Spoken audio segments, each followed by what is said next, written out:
You hear it all the time at any level of basketball. Professional, college, high school, AAU, it's a make-or-miss league.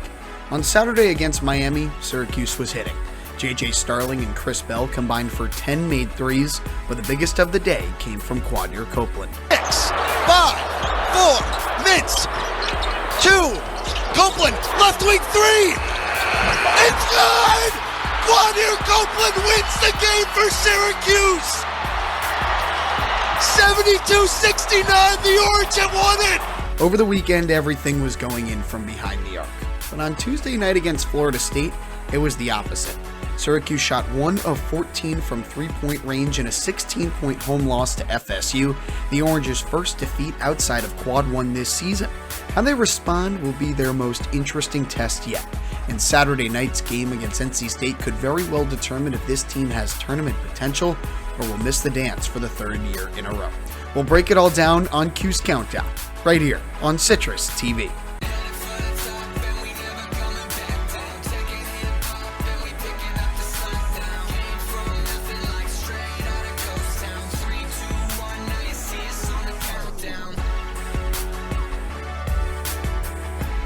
Welcome into the CitrusTV studios. It's time for Cuse Countdown. Ethan, Frank, Jordan, Leonard, and Srikar, Rajendran. You guys ready to talk some ball? 100%. I'm always ready to talk some ball. We got to start negative, though. You heard it there in the open. Syracuse 69, Florida State 85 on Tuesday night in the Dome. A really disappointing loss. You know, if I had talked to my friend the Oracle, I would not have picked Syracuse minus 3.5 in that game. What did you see in that one, Jordan? It was really a tales of two halves, Ethan. And really, Syracuse started out very well. 36-35, they're up at the break. And then everything just collapsed. The defense, 50 points given up to the Seminoles in the second half. They shot 7% from three-point range. They only had 7 assists. They weren't playing as a team. They just collapsed in the second half, and you can't do that against a Florida State team that has been hot of late. They turned the ball over 8 times in the second half, 16 overall in the game. They just weren't playing as one single unit. Well, 16 turnovers is the name of the game, isn't it? I mean, that was just a horrible performance, sloppy performance, if any.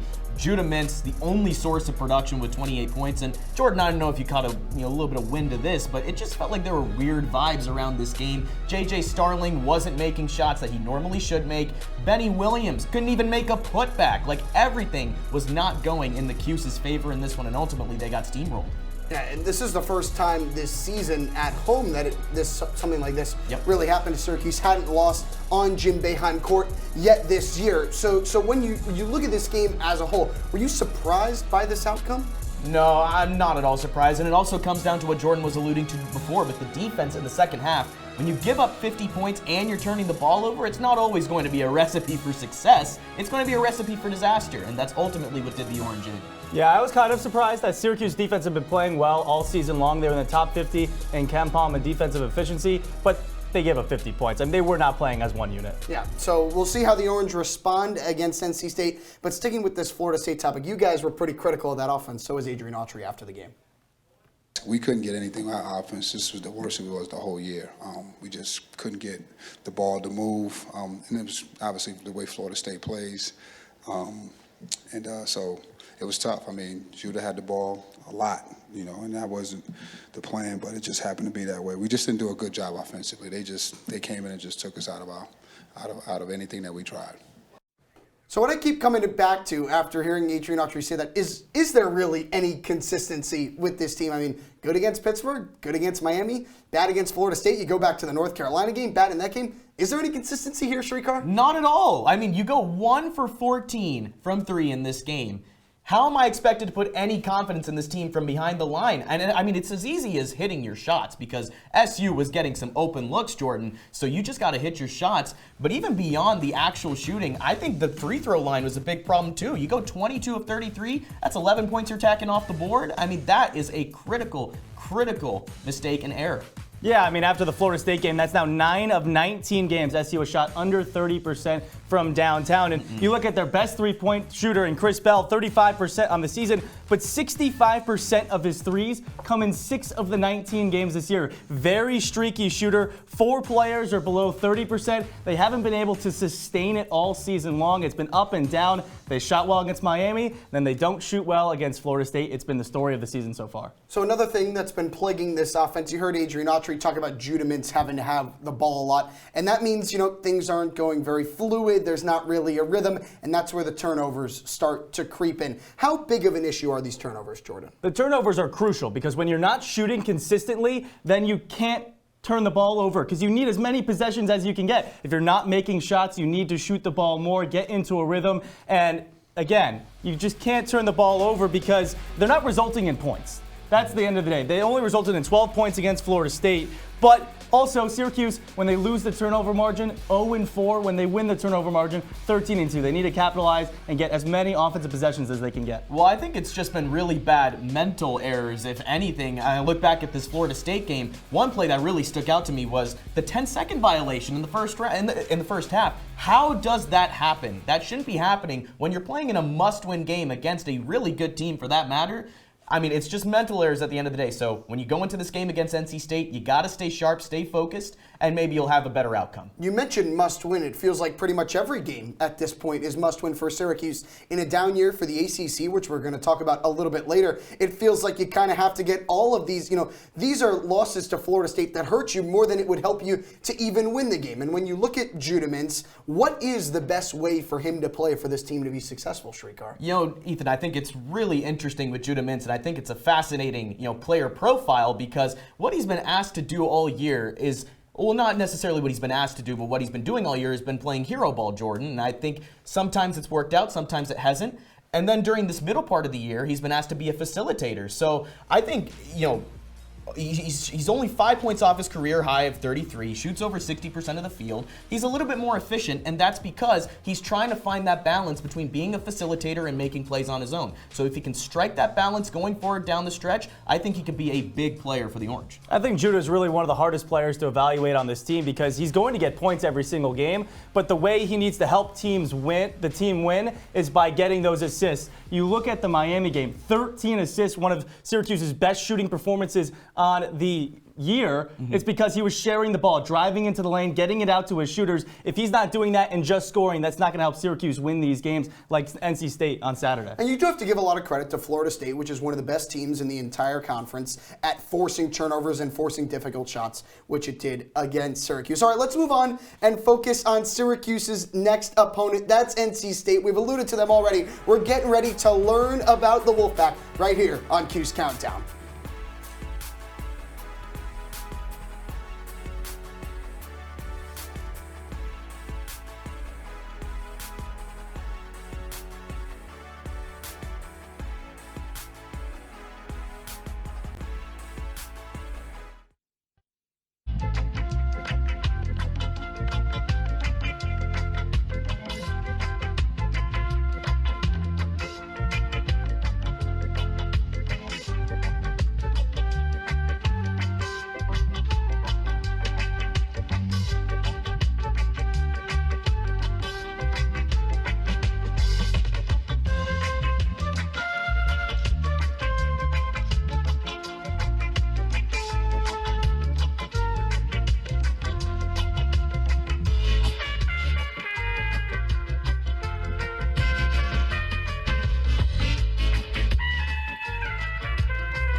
Welcome back inside the CitrusTV studios. Cuse Countdown crew here. Ethan Frank, Jordan Leonard, Srikar, Rajendran here to break down Syracuse and NC State coming up this Saturday. Dave Bing being inducted into the Syracuse Ring of Honor. We'll have more on him later, but let's focus on the Wolfpack. A tough one on Wednesday night at Virginia, Jordan. Yeah, it was a bad game for NC State. They've been playing very well all season long, shooting the ball very well.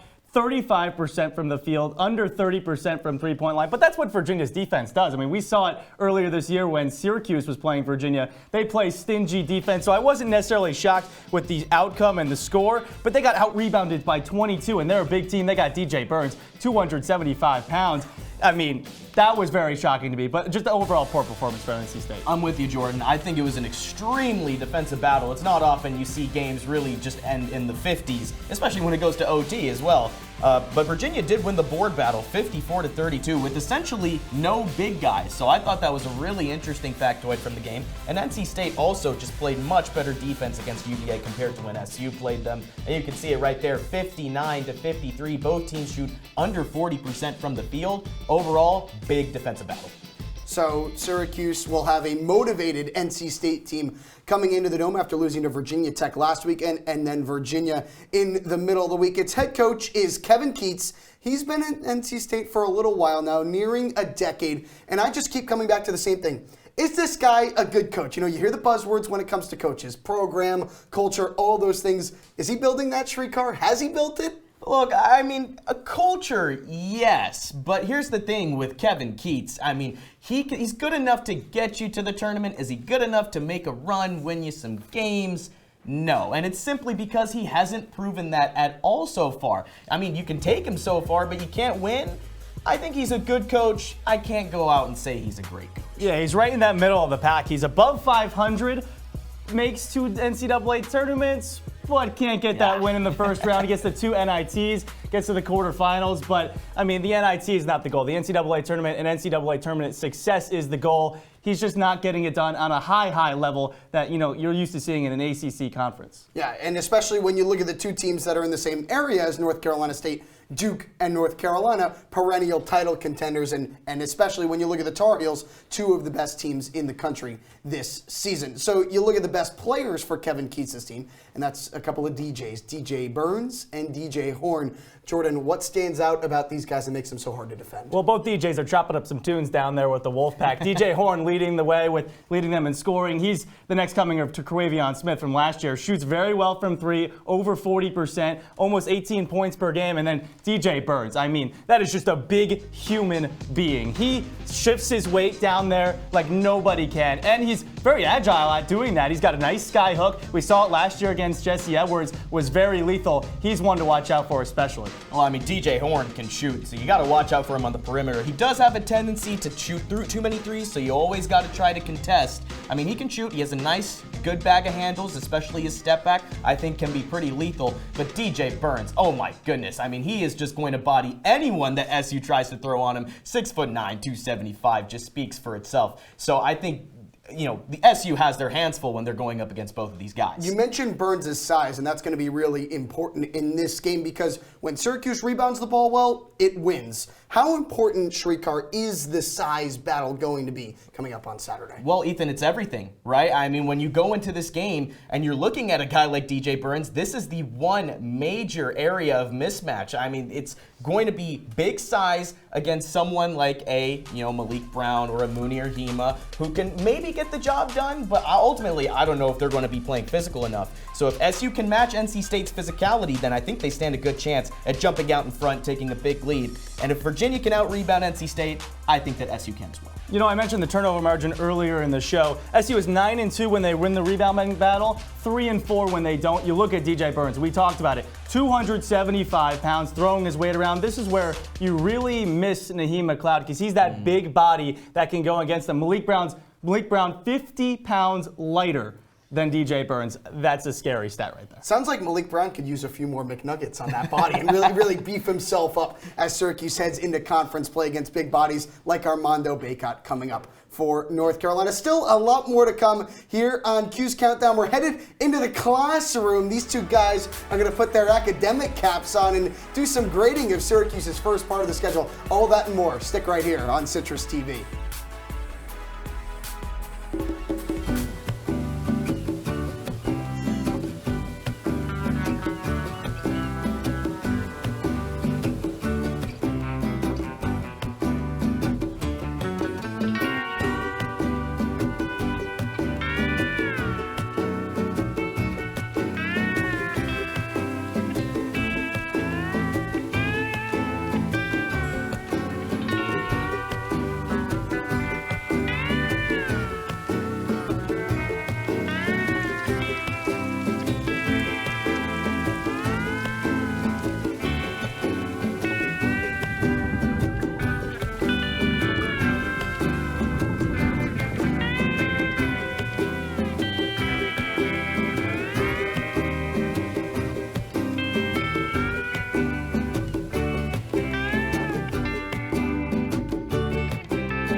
told me a bottle couldn't dream.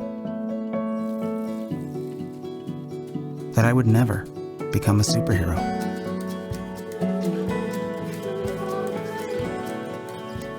But I learned how to fly. Just to come back in a new disguise. And be the hero that I've always wanted to be.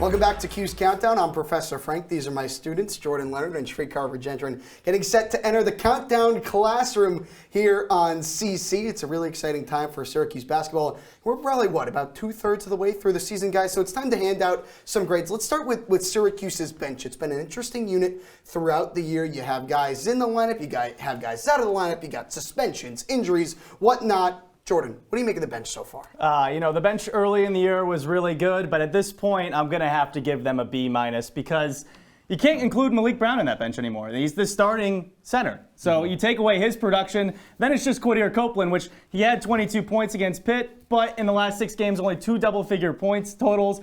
And then Benny's Benny. I mean, he's good, he's bad, he's really inconsistent. That's why you got to go with the B-. Imagine if Justin Taylor was actually on the bench and not in the starting lineup, then that would probably go down to C+, but I got to settle at a B- for right now. Yeah, I'm also going to stay in that B range. It's a solid B for me. It's been fairly inconsistent, but I mean, when the bench is on, it's on, right? I mean, Quadir's performances off the bench are honestly a big reason towards this grade. Same for me.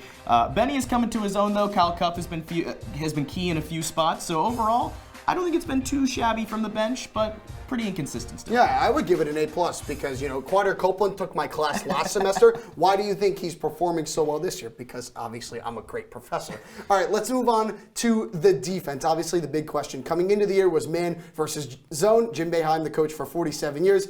The godfather of the 2-3 zone defense. And now Adrian Autry comes in, and this is a team playing majority man.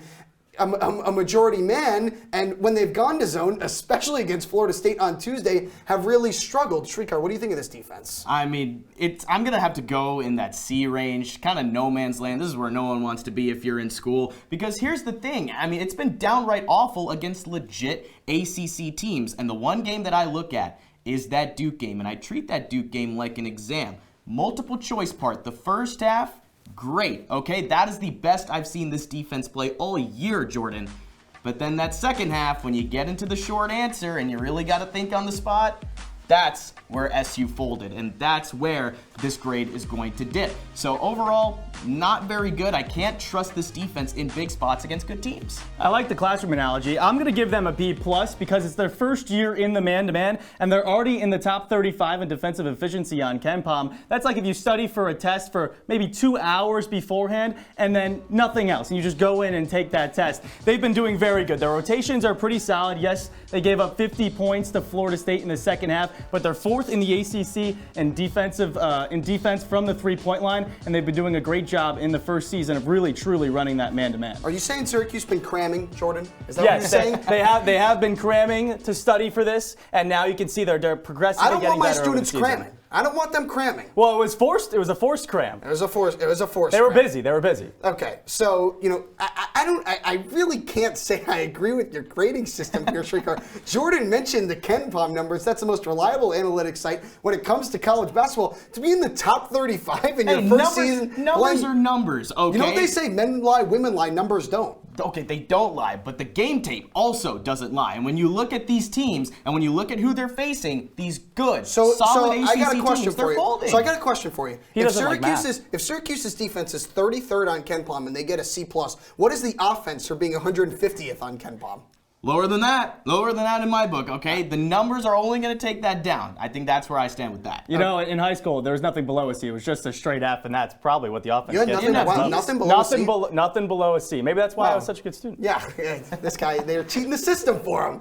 All right, let's move on to Adrian Autry. We've mentioned him a lot throughout the show in his first season, taking over for Jim Boeheim. As I mentioned, still has Jerry McNamara and Alan Griffin on staff, brings in Brendan Strawn to be that third assistant coach and round out the four-man coaching staff. Jordan, what are your thoughts on the new head coach? I think he's doing a great job in his first season because he's managing the personalities well. You go back to Benny Williams' suspension early this year. He really enforced his culture early in his tenure. You look at the Judah Mintz one. When he breaks team rules, he makes sure people know. And you look at it in his first season. Syracuse to where they are right now is about where they were last year. And there's been a lot of turnover in the last year. He's doing a great job managing the team, which he hadn't had head coaching experience before. So that was a big question mark coming into the year. Well, you got to treat Adrian Autry as the professor of this SU team. No, I'm the professor. Oh, I'm sorry, Ethan, but Autry is the professor in this case, and I'll even out it a B again. You say great job, I'll lower it a little bit. I think it was a good job. The rotations have been questionable at some points throughout the year, but if you want to talk about a leader, a guy who's truly building a culture here, I think he's been doing a great job. So those rotations you mentioned, what are some of the things that have lowered this grade for you? I don't know. I just feel like it's been a little bit wishy-washy, inconsistent in the lineups, not committing to a true starting lineup, which has hampered the team at times. So overall, that has been my only, not necessarily a fatal flaw, but a minor flaw in this case. So like what would improve this grade for Adrian Autry? Well, I think down the stretch now, you finally have your kind of starting lineup with Malik Brown in there now. I mean, Justin Taylor's been getting a little bit more minutes, which I'm honestly kind of mixed about. But overall, I think if you stick with this lineup down the stretch, maybe you'll see some more wins. Well, if you look at it, too, going down the stretch, if Adrian Autry can get wins, that has to raise Srikar's grade. If he can get wins against a Clemson and North Carolina at home, that's got to raise the grade. Right. So you look at Adrian Autry, and you talk to people around Syracuse nationally. There is not one person who has a bad word to say about Adrian Autry, and I think that is the biggest endorsement the guy can get. Whether you're talking to a guy on the street or you're talking to someone who works at ESPN, they will say nice things about Adrian Autry. That's the best compliment you can get. All right, we got just one more segment here to come on Cuse Countdown. We're talking about the honoring of Dave Bing in the Dome, looking at the ACC standings. Still a whole lot more to come right here on Citrus TV. Stick with us on CC.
Visit aarp.org/caregiving for information on how to provide even better care for the person who wants to care of you.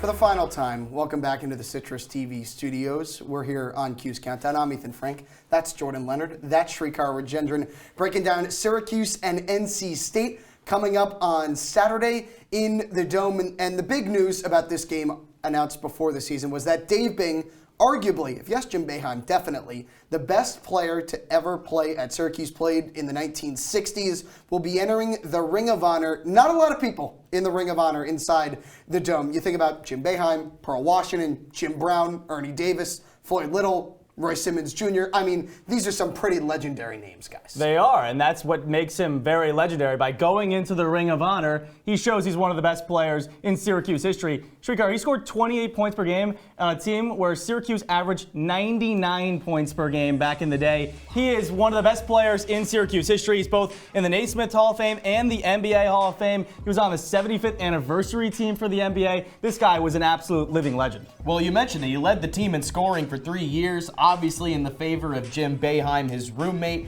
I think he's just a great facilitator. He can make plays. Overall, I have to say, he was a dog in the 1960s. No one was really stacking up with Dave Bing there. So overall, a fantastic career, and it's awesome that he's going to be honored tonight. I mean, Dave Bing's last year at Syracuse was still 15 years before Syracuse even ended up joining the Big East. So this was at a time where college basketball, was being dominated by UCLA and John Wooden, of course. But there were players scattered throughout the country that were making such a big difference at different stops. And how about the guy's personal life as well? Served as the mayor of Detroit. He big into philanthropy. This is a really, really special guy. And the biggest honor that someone can bestow on someone, Dave Bing in the Basketball Hall of Fame. Jim Boeheim also inducted into the Basketball Hall of Fame in 2005. Dave Bing was the guy who presented Jim Boeheim his jacket to get into the Basketball Hall of Fame. That's how you know how close their relationship is and what each of them mean to each other. So, moving away from Dave Bing, that'll happen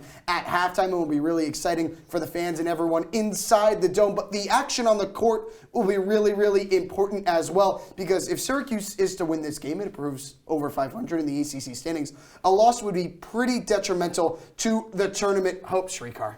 Well, I look at the ACC, and I have to immediately look at the top team, and that is UNC. They have all the look of a national championship contender. You look at them, 16-3. This is a team that Syracuse is going to be seeing again. And when you look at the matchups in this NC State game, when you look at UNC, Armando Bacot and DJ Burns going into this game, it kind of carries over. A lot of those same issues could carry over. Or if they manage to handle Burns, maybe Armando Bacot could be a little bit easier to handle. So that's the one team I'm looking at. And obviously, Florida State and Duke right below them. All three teams obliterated Syracuse. So tough road ahead for SU. You look at those standings. UNC and Florida State play each other this weekend. The Tar Heels have a chance to open up a 3-game lead by the end of January in the ACC. And also, from a Syracuse perspective, you look at it. Miami is the only win you have above you in the conference right now. You already lost to Virginia, Duke, Florida State, and UNC. You play NC State. If you lose that one, almost everyone above you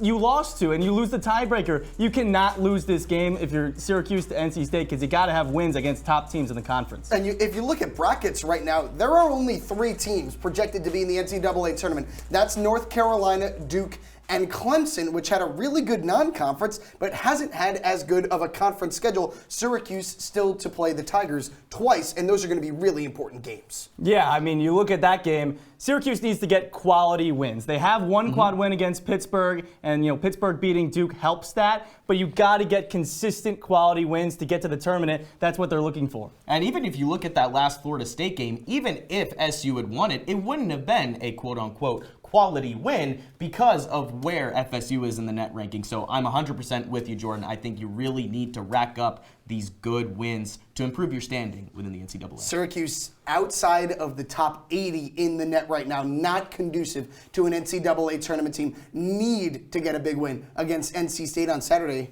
Jordan, do they do it? So I just talked about how they need to get that win. I don't think they do it. I think they lose 78-70 because of a lot of the things that we talked about throughout the show, Srikar. Rebounding, size.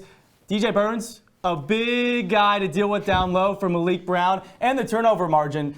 NC State is second in the ACC in the turnover margin category. They don't turn the ball over, they turn you over. Well, Syracuse turns people over, but they turn the ball over also, too. So Syracuse really going to have to hone in, but they don't get it done at the end of the day. Jordan, I echo all of those sentiments. I'm going to go 75-67 NC State for all the same reasons. I mean, the size and rebound advantage is swinging in NC State's favor, and overall, I just don't think they're going to have enough juice to get this one done. I think they're going to be overwhelmed. When Syracuse loses this season, it loses big. Yeah. I mean, you think about 36 points to North Carolina, 20 to Duke, 16 to Florida State, 20 plus to Virginia, and then the 2 losses in Hawaii as well, all by double digits. We'll see if the Orange can pull it off against NC State on Saturday. For Srikar, Rajendran, Jordan Leonard, I'm Ethan Frank, and our executive producer, Terrence Murphy. Thanks for tuning in to Cuse Countdown. We'll talk to you soon, and go Orange.